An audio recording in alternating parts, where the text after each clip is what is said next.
ఈ ప్రసంగాన్ని ప్రారంభం చేసే ముందు నా ప్రక్కన కూర్చున్నటువంటి ఆధ్యక్షం వహించినటువంటి పెద్దలు ధర్మం గురించి 2 మాటలు ప్రస్తావించారు. ధర్మము అనేటటువంటి దాన్ని తెలుసుకోవడానికి ప్రమాణము వేదం ఒక్కటే అని నేను మీతో మనవి చేశాను. ఆ వేదం చదువుకోకపోతే స్మృతి, పురాణము, శిష్టాచారము, అంతరాత్మ అని. ఇందులో అసలు ధర్మము అనేటటువంటి మాటని జాగ్రత్తగా అర్థం చేసుకోవాలి. ధర్మము అన్న మాట జాగ్రత్తగా అర్థం కానంత కాలము అయోమయావస్థలో కొట్టుమిట్టాడుతుంటాడు. ధర్మము అన్న మాటని అర్థం చేసుకోవడము అంటే భగవంతుడు ఎలా చెప్పాడో అలా జీవించడానికే ధార్మికమైన జీవితము అంటారు.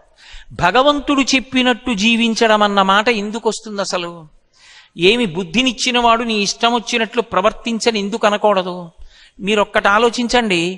నా కొడుక్కి ఫీజు నేనే కడతాను, నా కొడుకుని ఒక కాలేజీలో నేనే చేర్పించాను, వాడికి పుస్తకాలు నేనే కొనిచ్చాను.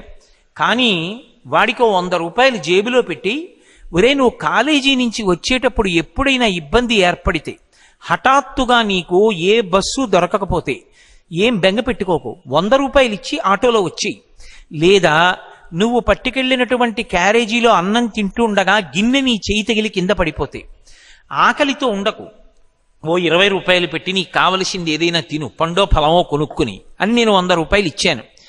100 రూపాయలు వాడికి ఇచ్చినప్పుడు ఆ 100 రూపాయలు వాడు ఎలా ఖర్చు పెట్టాలో కూడా నేను చెప్పాను.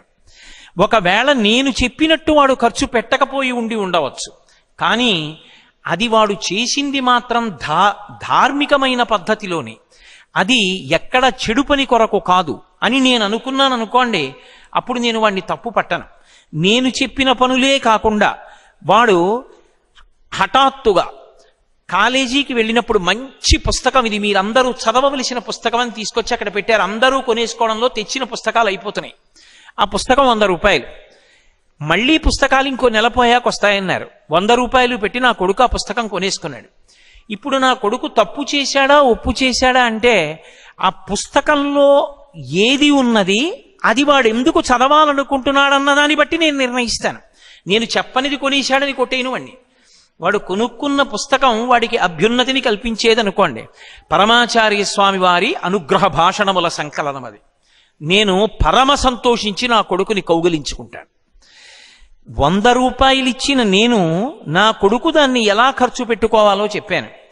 జ్ఞానేంద్రియ కర్మేంద్రియములనిచ్చి, మనసునిచ్చి, బుద్ధినిచ్చి, ఇంత శక్తిని మనుష్యునకు పెట్టినటువంటి పరమేశ్వరుడు వీటిని ఎలా వాడుకోవాలో చెప్పకపోతే నాశనం చేసేయడానికి ఒక్క ఇంద్రియం చాలు. ఒక్క కన్ను బాగా పనిచేసినందుకు ఒక జాతి నశించిపోతోంది. చూపుకి ఆకర్షింపబడుతుంది దీపపు పురుగు. దీపాన్ని చూసి అది తినే వస్తువు అనుకుని వెళ్ళి దీపం మీద వాలుతుంది, రెక్కలు ఊడి కింద పడిపోతుంది. అరే ఇన్ని పురుగులు కింద పడిపోయి మనం ఎందుకురా వాడడం అని ఆలోచించవు. వెళ్ళి వాలుతూనే ఉంటాయి, కింద పడిపోతూనే ఉంటాయి, కుప్పలు కుప్పలుగా పడిపోతాయి, రెక్కలు పక్కన పడిపోతాయి పురుగులు. తెల్లవారి లేచి కాకులు బల్లులు తినేస్తాయి. కన్ను బాగా పనిచేసినంత మాత్రం చేత ఒక జాతి అంతా నశిస్తోంది. చెవి లౌల్యమును పొంది ఉన్న కారణం చేత ఒక జాతి మొత్తం పోతోంది. లేడికి పాట వినడం అంటే ఇష్టం. అది లతా మంగేష్కర్ పాడిందా, ఎంఎస్ సుబ్బలక్ష్మి గారు పాడారా, దానికి అనవసరం. పాట వింటే చాలు. వేటగాడు చెట్టు మీద కూర్చుని కింద వలపన్ని చెట్టు మించి పాట పాడతాడు. పిచ్చిలేడి పైకి చూస్తూ పాట వినపడుతున్న దిశగా చెవి పెట్టి పరిగెత్తుకొస్తుంది. కింద ఉన్నటువంటి వలలో కాళ్ళు పడి కింద పడుతుంది. కింద పడడం ఏమిటి, కాళ్ళకి బలం ఉంటే లేచి పారిపోతుందని చెట్టు దిగి వచ్చినటువంటి వేటగాడు మొట్టమొదట దొంగ పెట్టి దాన్ని కాళ్ళ మీద కొట్టి కాళ్ళు విరిచేస్తాడు. ఇక ఆ లేడి పరిగెత్తలేదు. ఆ తర్వాత దాన్ని ఏం చేస్తాడన్నది నేను చెప్పక్కర్లేదు. కేవలం చెవికి లౌల్యం ఉంటే ఒక జాతి నశించిపోతోంది. నాలుకకి లౌల్యం ఉంటే ఒక జాతి పోతోంది. చాప కడుపు నిండా ఉన్నా సరే, చాప నీటి అడుగు భాగం నుంచి వెళ్ళిపోతుంటే ఒక చిన్న సూదిని ఉంచి దానికి ఎర పెట్టి వానపావుని కోసి ముక్క తొడిగి పైన పేకబెత్తం పెట్టి కర్రకి తాడు కట్టి లోపలకు వదులుతాడు చాపని పట్టేవాడు. అలా వెళ్ళిపోతున్న చాప కడుపు నిండుగా ఉన్నా ఒక్కసారి ఎర్రని కొరికి రుచి చూద్దామని కొరుకుతుంది. లోపల ఉన్న సూది అంగిట్లో గుచ్చుకుంటుంది. ఆ పైనున్న పేకబెత్తం నీటిలో ములుగుతుంది. చేప పడిందని గుర్తు ఎరిగి ఇలా అంటాడు. ఆ త్రాటితో పాటుగా చేప వచ్చి గట్టు మీద పడిపోతుంది. నీటిలోంచి బయట పడగానే కొట్టుకుంటుంటే దాని నోట్లోంచి ఆ సూది తీసేసి బుట్టలో పడేస్తాడు. కడుపు నిండుగా ఉన్నా కూడా ఒకసారి ఎర్రని కొరకాలనేటటువంటి భ్రాంతితో రసేంద్రియమునందు లౌల్యమును పొందినటువంటి చేపల జాతి అంతా అప్పటి నుంచి ఇప్పటి వరకు అలా నశించిపోతూనే ఉంది. ఇక వాసన చేత భ్రమించి వాసన చేత లౌల్యమును పొంది నశించిపోతున్నటువంటి జాతి ఒకటి ఉంది. తుమ్మెద ఉంటుంది. అది పద్మంలో ఉండేటటువంటి మకరందం తాగడానికి వెడుతుంది. వెళ్ళి ఆ పద్మంలో కూర్చుని మకరంద పానం చేసేస్తుంది. కడుపు నిండిపోయింది, ఎగిరి వెళ్ళిపోవచ్చుగా.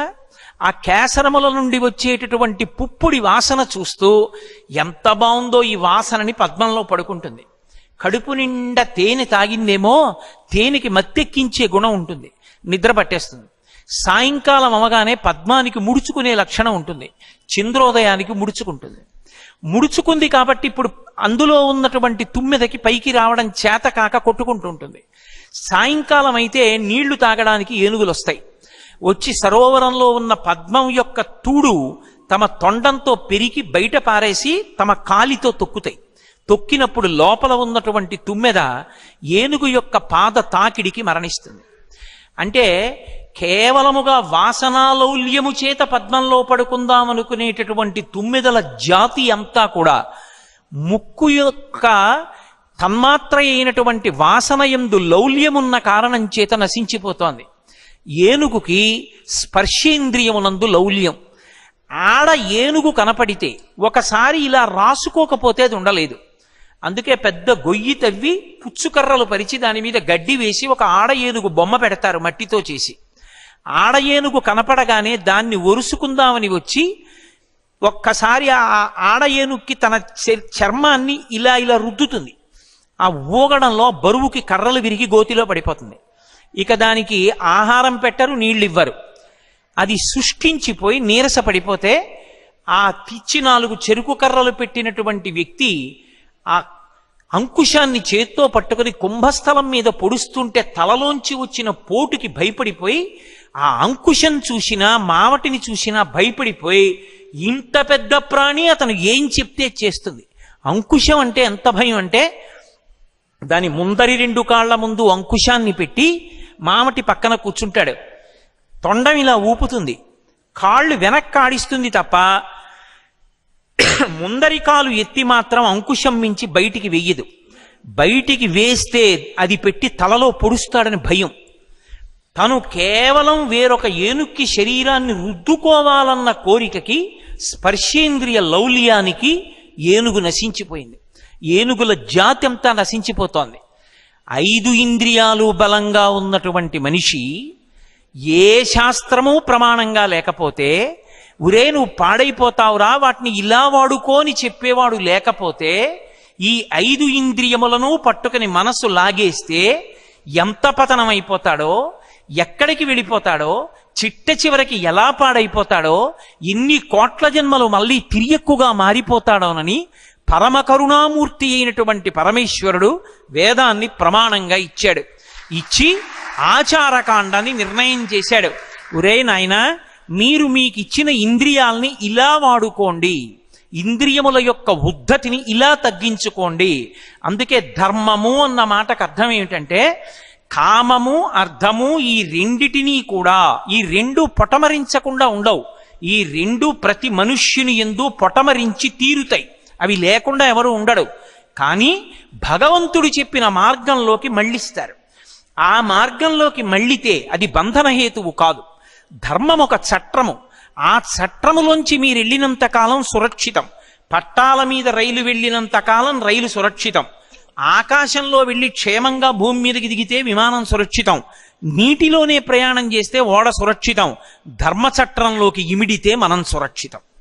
ధర్మం ఎవరు చెప్పాలి అంటే వేదం చెప్తుంది. ఇలా బ్రతుకు, స్నానం ఇలా చెయ్యి, నిద్ర ఇలా లే, అన్నం ఇలా తిను, బట్ట ఇలా కట్టుకో, నిద్ర ఇలా నిద్రపో, తాంబూలం ఇలా వేసుకో, ఆశ్రమం ఇలా ఉండు, వర్ణము ఇలా ఉండాలి అందుకే ధర్మము దేని మీద ఆధారపడుతుంది అంటే వర్ణాశ్రమముల మీద ఆధారపడుతుంది. ధర్మము ఇక దేని మీద ఆధారపడదు. వేదమతమునందు నిర్ద్వందంగా నిర్భయంగా చెప్పవలసిన మాట ఇదే, ఇంకొక మాట చెప్పడం సాధ్యం కాదు. ధర్మము దేని మీద ఆధారపడుతుంది అంటే వర్ణము ఆశ్రమము ఈ రెండిటి మీద ఉంటుంది ధర్మం. అందుకే ఇంత పెద్ద సముద్రమంత వాంగ్మయం ఎందుకు రావలసి వచ్చిందంటే అసలు ధర్మం అనేటటువంటిది అందరికీ ఒకటి ఎప్పుడూ కానే కాదు. నేను ఒక మాట చెప్పి ఇది ధర్మం అండి అన్నాను అనుకోండి, కానే కాదు. నేను ఇక్కడ కూర్చుంటే నాకు ధర్మం ఉంటుంది, ఈ వేదిక మీదకి ఎక్కాలంటే నాకు ధర్మం ఉంటుంది, ఈ వేదిక మించి దిగేటప్పుడు నాకో ధర్మం ఉంటుంది, అక్కడ కూర్చుంటే మీకో ధర్మం ఉంటుంది, మాట్లాడితే నాకో ధర్మం ఉంటుంది, నేనే వచ్చి శ్రోతగా ఉంటే నాకో ధర్మం ఉంటుంది, నేను ఇంటికి వెళ్ళిపోతే ఒక ధర్మం ఉంటుంది, నా భార్య ముందుంటే ఒక ధర్మం ఉంటుంది. వర్ణము ఆశ్రమము అన్ని ధర్మాలు ఒకలా ఉండవు. ఏ వర్ణము వారి ధర్మము ఆ వర్ణమే. బ్రాహ్మణుని ధర్మము బ్రాహ్మణునిది, వైశ్యుని ధర్మము వైశ్యునిది, క్షత్రియుని ధర్మము క్షత్రియునిది, 4వ వర్ణము వారి ధర్మము 4వ వర్ణము వారిది.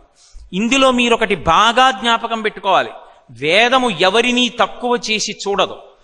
ఏ ఒక్కరూ కూడా తరించడానికి తలుపులు ముయ్యడం వేదం యొక్క ఉద్దేశ్యము కానే కాదు. ఎవరు ఏది చేసినా చెయ్యమన్నది చేసిన వాళ్ళందరూ తరిస్తారని వేదం ఎలుగెత్తి చాటుతుంది. మీరు కావాలంటే పంచమ వేదమైన మహాభారతం చూడండి. మహాభారతంలో వ్యాసుడు 1కి 10 మార్లు చెప్తాడు. లోక ప్రసక్తులు వచ్చినప్పుడు వర్ణధర్మాల్ని ఎవరు పాటించారో వాళ్ళందరూ ఆయా ఉన్నత లోకాలకి చేరుకుంటారు.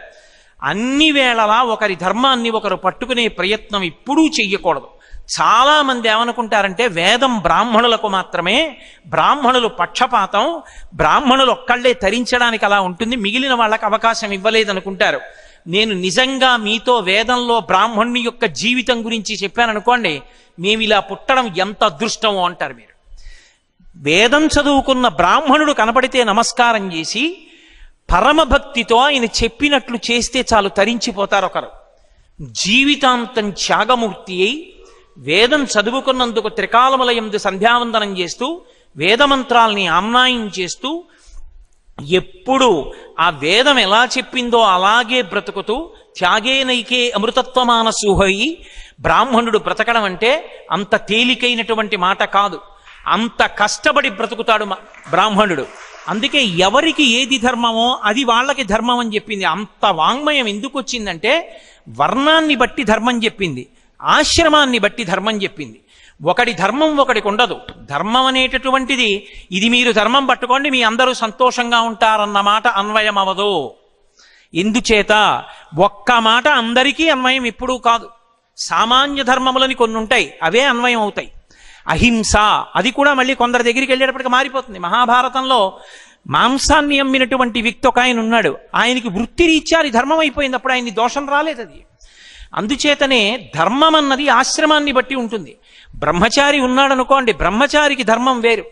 బ్రహ్మచారిగా ఉన్నంత కాలం ఆయన ధర్మం ఏమి అంటే గురువు గారిని సేవించడం, గురుపత్ని పెట్టిన అన్నం తినడం, అహంకారం అంతటినీ విడిచిపెట్టడం, వేదం చదువుకోవడం.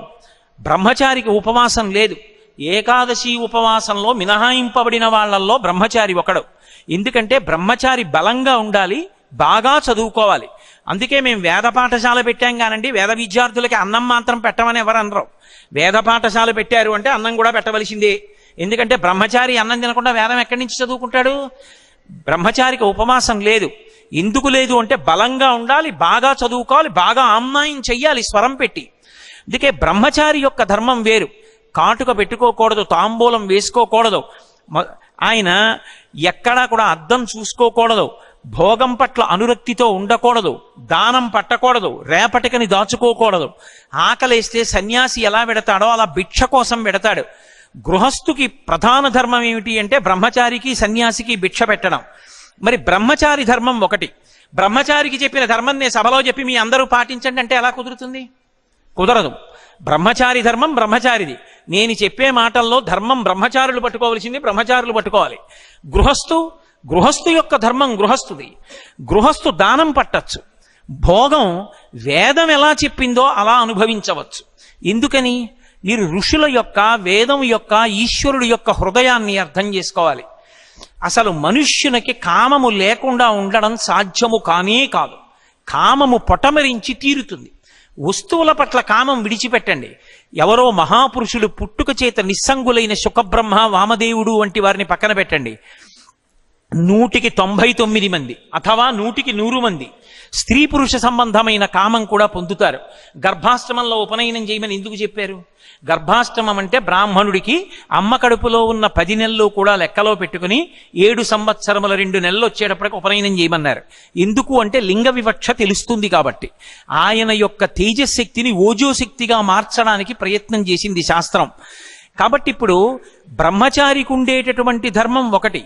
గృహస్థు దగ్గరికి వచ్చేటప్పటికి ఆయన ఒక వయసు వచ్చిన తరువాత బ్రహ్మచారిలో కామము పొటమరిస్తే బలవంతంగా కామాన్ని తొక్కిపెట్టే ప్రయత్నం చేశారనుకోండి, అది పాము తల మీద కాలు పెడితే కొంతకాలం అయిన తర్వాత బాగుంటుంది. పాము నా కాలు కింద ఉంది కదా, నన్నేం చేస్తుంది అనుకుంటాడు. కానీ పడగ మీద కాలు పెట్టి నించున్నవాడు అలాగే నించోలేడు. అది తోక కదుపుతుంది, కాలుని చుట్టుకుంటుంది, బుస కొడుతూ ఉంటుంది. భయపడిపోయి కాలు తీసేస్తాడు. కాలు తీయగానే పాము చేసే మొదటి పని ఏమిటంటే ఏ కాలుతో తొక్కాడో ఆ కాలునే కాటేస్తుంది. ఇంద్రియాల్ని బలవంతంగా తొక్కి పెడితే ఇంద్రియములు కాట్లు వేస్తాయి, మళ్ళీ పతనం అయిపోతాడు. పతనం అయిపోకుండా ఉండడానికి ఆశ్రమము మార్పన్న కట్టు వేస్తారు. కట్టు విప్పరు. కట్టు మీద కట్టు వేస్తే కట్టు జారిపోతుంది. బ్రహ్మచర్యాశ్రమము మీదే గృహస్థాశ్రమం అన్న కట్టు వేస్తారు. వేస్తే ఇప్పుడు ఆమె ధర్మపత్ని, అంతేకాని ఆమె కామపత్ని కాదు. ఆమెను స్వీకరించి తన యొక్క కామం ఆమె యందు ఉంచుకుంటాడు. ఆమెతో కలిసి యజ్ఞం చేస్తాడు, ఆమెతో కలిసి యాగం చేస్తాడు, ఆమెతో కలిసి భోగం అనుభవిస్తాడు. దాని వలన అర్థం కలిగింది. పుత్రుడు పుత్రిక, ఆడపిల్ల పుట్టింది కాబట్టి కన్యాదానం చేసి దశ పూర్వేషాం దశాపరేషాం. మగపిల్లవాడు పుట్టాడు కాబట్టి ఆయనకి ఉపనయనం చేస్తే రేపొద్దున్న తండ్రి శరీరం పడిపోయిన తర్వాత గయాశ్రాద్ధం పెట్టి ఇంట్లో పూజా మందిరంలో మంగళహారతి ఇస్తూ గోత్రనామాలతో పూజ పరంపరాగతంగా నడిచేటట్టు చేస్తాడు. కాబట్టి ధర్మపత్ని వలన, ధర్మబద్ధమైన కామము వలన అర్థము కొడుకు కూతురు కలిగారు. గృహస్థుకుండేటటువంటి ధర్మం వేరు, బ్రహ్మచారి ధర్మం వేరు, మారిపోయింది. వానప్రస్థు ఆయన ధర్మం వేరు, సన్యాసి ఆయన ధర్మం వేరు. అందుకే మీరు చూడండి, బ్రహ్మచారికి కాని, గృహస్థుకి కాని, వానప్రస్థుకి కాని, సన్యాసికి కాని 4 ఆశ్రమాల్లో ఏ ఆశ్రమానికి కూడా ధర్మము నుండి మినహాయింపు మాత్రము లేదు. ఎవరికైనా సరే నిన్ను ధర్మం నుంచి మినహాయించేశాం, నీకు ధర్మం అన్వయం అవ్వదు అనేటటువంటి ఆశ్రమము మాత్రము ఉండదు సనాతన ధర్మంలో. అందరూ ధర్మాన్ని పట్టుకోవలసిందే. సన్యాసి కాషాయం కట్టుకున్నా ఆయనకో ధర్మం ఉంది. ఆయన అగ్నిహోత్రం చేయకూడదు, అగ్నిహోత్రం మీద తన కొరకు అని వండుకోకూడదు. భిక్షావందనం ద్వారా వచ్చినటువంటి అన్నాన్ని మాత్రమే తినాలి. అగ్ని సంపర్కాన్ని విడిచిపెట్టేశాడు కాబట్టి ఆయన శరీరం పడిపోయిన తరువాత ఆ శరీరాన్ని కూడా అగ్ని సంస్కారం చేయరు. భూమిలో పెట్టి దాని మీద తులసి కోట పెడితే బృందావనం, శివలింగం పెడితే అధిష్టానం. అంటే సన్యాసికి కూడా ధర్మం ఉంది. సన్యాసి వాహనం ఎక్కకూడదు. సన్యాసి కేవలము పాదచారి అయి తిరగాలి. పీఠాధిపతి అయి పీఠ పరంపర, పీఠంలో ఉండేటటువంటి వైభవం అంతా వెనక ఏనుగులు, గుర్రాలు, ఒంటెలు వస్తున్నా సరే తాను శిష్యులు మోసిన పల్లకీలో కానీ కాలి నడకన కానీ వెళ్ళాలి తప్ప వాహనం ఎక్కి సన్యాసి ఎన్నడూ తిరగరాదు. అది సన్యాసికి ప్రధాన ధర్మం. చాతుర్మాస్య వ్రతం చేయడం సన్యాసికి ప్రధాన ధర్మం. ఇవి నేను విడిచిపెడతాను అన్నప్పుడు సన్యాసాశ్రమ ధర్మాన్ని అనుసరించినట్లుగా చెప్పడం చాలా కష్టం అవుతుంది. ధర్మము ధర్మమే. ఏ ఆశ్రమంలో ఉన్న వాళ్ళైనా ఆ ఆశ్రమానికి సంబంధించినటువంటి ధర్మాన్ని పాటించవలసిందే. అన్ని ఆశ్రమాల్లోకి సర్వోత్కృష్టమైన ఆశ్రమం ఏది అని అడిగారు. రామాయణం చెప్పినా, భారతం చెప్పినా, భాగవతం చెప్పినా అన్ని ఆశ్రమములలోకి గొప్ప ఆశ్రమం ఏది అంటే గృహస్థు యొక్క ఆశ్రమమే. ఎందుచేత అంటే గృహస్థ అనేటటువంటి వాడు లేనినాడు బ్రహ్మచారికి అన్నం లేదు, సన్యాసికి భిక్ష లేదు. అసలు ఇంతమందికి భిక్ష పెట్టి సన్యాసి వైరాగ్యం వచ్చి శరీరం ఉంటే ఉంది, పడిపోతే పడిపోయిందని బతుకుతాడు. బ్రహ్మచారి ఎవరో పెట్టిన అన్నంతో వేదం నేర్చుకుంటాడు. గృహస్థు 10 మందిని పిలిచి ఆతిథ్యం ఇచ్చి పంచయజ్ఞములు చేసి సమాజం నిలబడేటట్టు చేసి తను తరించేవాడు గృహస్థు. అందుకే గృహస్థాశ్రమ ధర్మము అన్ని ధర్మములలోకి గొప్పది. ధర్మంలో బాగా కిందకి రావడానికి అవకాశం అందుకే గృహస్థుకి కల్పించారు. ఎందుకు కల్పించారు అంటే, మీరు వేదం స్పృశించనటువంటి అంశం ఉండదు. బట్ట కట్టుకోవడం దగ్గర నుంచి స్నానం వరకు స్పృశిస్తుంది. స్నానంలో గృహస్థు దగ్గరికి వచ్చేటప్పటికి, ఒకవేళ నువ్వు చన్నీటి స్నానం చెయ్యలేకపోతే, తలమించి నీళ్లు పోసుకోలేకపోతే, విభూతి ఒంటి మీద చల్లుకో, చాలు, నీ స్నానం అయిపోయినట్టే. నువ్వు సంధ్యావందనం చెయ్యలేక మృత్యుశయ్య మీద ఉంటే, నీ కొడుకు సంధ్యావందనం చేసి నోట్లో తీర్థం పోస్తే సంధ్యావందనం చేసినట్లే. అంటే ధర్మం నుంచి మినహాయింపు ఇవ్వలేదు. ధర్మంలో ఆచరణమునందు గృహస్థుకు ఉండేటటువంటి కష్టాన్ని దృష్టిలో పెట్టుకుని కొంచెం కిందకెళ్ళడానికి అవకాశం ఇచ్చింది. ఒకరోజు ఏ కారణం చేతనో సంధ్యావందనం చేయడం కుదరలేదు. సంధ్యావందనం చేసేవాడికి చెప్పి వెళ్ళవచ్చు, అయ్యా మీరు అర్ఘ్యం ఇచ్చిన జలం ఉంచండి, నేను వస్తానని చెప్పి వెళ్ళి అర్ఘ్యం ఇచ్చిన జలాల్లోంచి తీర్థం పుచ్చుకుని అప్పుడు తన అన్నమో పలహారమో తినచ్చు. అప్పుడు సంధ్యావందనం చేసినట్టే. ఎందుకు ఇచ్చింది గృహస్థకి మినహాయింపు అంటే, గృహస్థు అనేకమైన ఒత్తిడుల మధ్య ఉంటాడు. అందుకే ధర్మాన్ని అంత కఠినంగా పట్టుకోమంటే అవకాశం ఉండొచ్చు, ఉండకపోవచ్చు. కానీ అన్నీ వదిలిపెట్టేసి నీ ఇష్టం వచ్చినట్టు తిరిగని మాత్రం వేదం ఒప్పుకోదు. అవకాశాన్ని, శరీరమునకు ఉండేటటువంటి దౌర్బల్యాన్ని దృష్టిలో పెట్టుకుని అవకాశాలు ఇచ్చుకుంటూ పెడుతుంది. చాలా మంది తెలియక ఒక మాట అంటూ ఉంటారు, మూఢాచారాలండి అంటారు. మూఢాచారాలని చెప్పినటువంటి వాళ్ళందరి యొక్క కోరిక ఏమిటంటే, ఆవుని చంపేయాలి కాబట్టి, ఆవుని చంపేస్తున్నామంటే బాగుండదు కాబట్టి దానికి కుక్క అని పేరు పెట్టి కొట్టడం. కుక్క అని పేరు పెడుతున్నాం కనుక ఆవు అని తెలిసి కుక్క అంటూ కొట్టి ఆవుని చంపడం ఎటువంటిదో, వేదం చదవకుండా, రామాయణ భారత భాగవతాలు చదవకుండా, వేద ధర్మం ఎంత గొప్పదో తెలుసుకోకుండా, వేదము మౌఢ్యము, ఇది మూఢాచారమని మాట్లాడడం కూడా అంతే దారుణం. ఆవుని చంపి కుక్కని చంపానని చెప్పడం ఎంత తప్పో, వేదం చదవకుండా మూఢాచారం అని చెప్పడం అంతే తప్పు. వేదం ఎక్కడా కూడా మీరు ఇలాగే చేసి తీరండి, ఇలా చేయకపోతే పాడైపోతారు అందం, ఏ భూమికలో ఉన్నవాడైనా చెయ్యడానికి అవకాశం ఇస్తుంది. ఆచారకాండ మనసుని శుద్ధి చేయడానికి పనికొస్తుంది.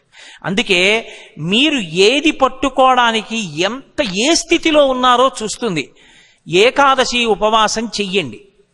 ఏకాదశి ఉపవాసం బ్రహ్మచారికొద్దు, కాయి కష్టం చేసేవాడికొద్దు, గర్భిణికొద్దు, అప్పుడే ప్రసవమైనటువంటి తల్లికొద్దు, 80 సంవత్సరములు వయసు దాటినటువంటి వృద్ధునకొద్దు మినహాయింపులిచ్చింది. ఎందుకని? ఆ వ్యక్తి ఉపవాసం చేస్తే శరీరం పడిపోతుంది. అందుకే వారికి ఉపవాసం నుంచి మినహాయింపించింది. వేదం ఎక్కడ ఇలా చెయ్యి చూపించి మనుష్యులు పాడైపోయేటట్టు ఆచారం పాటించమని చెప్పింది? ఎక్కడా వేదం అలా చెప్పలేదు. అలా నువ్వు అనుకుంటున్నావు ఏమీ చదువుకోకుండా. వేదం చదివితే వేదం మనిషి తరించడానికి ఎన్ని మార్గాలు చెప్పిందో అర్థం అవుతుంది. అందరికీ సాధారణంగా అందరిలో ఉండే అభిప్రాయం ఏమిటంటే, అసలు ఇంత ఆచారకాండ ఎందుకు అంటారు. నేను ఒక్క మాట చెప్తాను, జ్ఞాపకం పెట్టుకోండి. ఆయన ఎక్కడో అమెరికాలో చదువుకుని వచ్చాడు. ఒక గోరు చుట్టు వేసినప్పుడు వచ్చినటువంటి పుండు కొయ్యడం ఆయనకి అలవోక, కోసేయగలడు. కానీ ఆయన అలా కొయ్యడు. ఒక గోరు చుట్టు కొయ్యాలి అంటే ఒక ఆపరేషన్ చేసే డాక్టర్ ఏ సూట్ వేసుకోవాలో ఆ సూట్ వేసుకుని ఆ శస్త్రచికిత్స చెయ్యవలసిన గదిలోకి వెళ్ళి కోస్తున్నాడు. 4 వీధుల కూడలలో నిలబడి వాహనాల్ని నియంత్రించేటటువంటి రక్షక భటుడు తాను ఎలా పడితే అలా నించుని చేతిలో ఆ సంజ్ఞ పట్టుకోవచ్చు. కానీ ఆయన ఒక ప్రత్యేకమైనటువంటి వస్త్రములను ధరిస్తున్నాడు. కొంతమంది కార్మికులు ఒక రకమైన దుస్తులు ధరిస్తారు. ఇవాళ అనేకమైనటువంటి చోట్ల ఆ ఉద్యోగానికి చెందిన వాళ్ళమోని గుర్తుపట్టడానికి వీలైనటువంటి పత్రాన్ని మెడలో వేసుకుంటారు, ఒక బ్యాడ్జ్ వేసుకుంటారు, ఒక టోకెన్ని. ఒక ట్రైన్ వెళ్ళడానికి ఒక సిగ్నల్ ఇస్తారు, ప్రమాదం కాదు, వెళ్ళవచ్చు వెళ్ళకూడదు అని చెప్పడానికి.